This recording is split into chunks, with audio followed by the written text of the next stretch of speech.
Pochi giorni addietro l'annuncio del concorso per l'assunzione di 1500 navigator, ispettori del lavoro nei centri per l'impiego, gli ex uffici di collocamento della regione siciliana.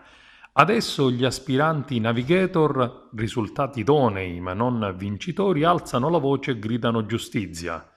Piuttosto che bandire nuovi concorsi, la Regione attinga dalle graduatorie esistenti in modo da risparmiare tempo e soprattutto denaro. Sarà una grande opportunità, ha invece dichiarato l'assessore al lavoro Scavone, che consentirà le progressioni verticali delle figure di base e ci sarà uno spazio per la valorizzazione delle professionalità degli ex sportellisti, altra questione calda. Ma gli aspiranti vincitori idonei al concorso non ci stanno e dopo aver creato un coordinamento regionale dichiarano: l'assessore Scavone potrebbe in economia reclutare i funzionari per i centri per l'impiego.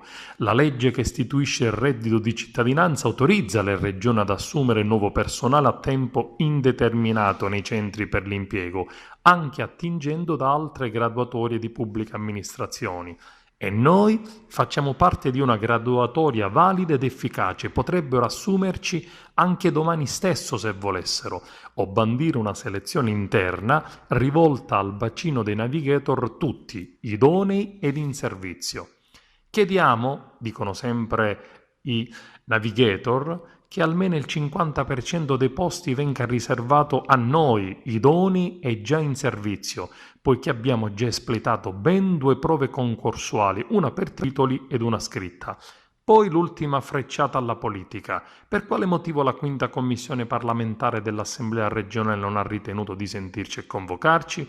Rischiamo anche questa volta di essere tagliati fuori dal mercato del lavoro. Confidiamo, concludono, in una possibile soluzione che non faccia macelleria sociale e soprattutto consenta anche a noi giovani che abbiamo già superato un concorso pubblico di poterci costruire un avvenire.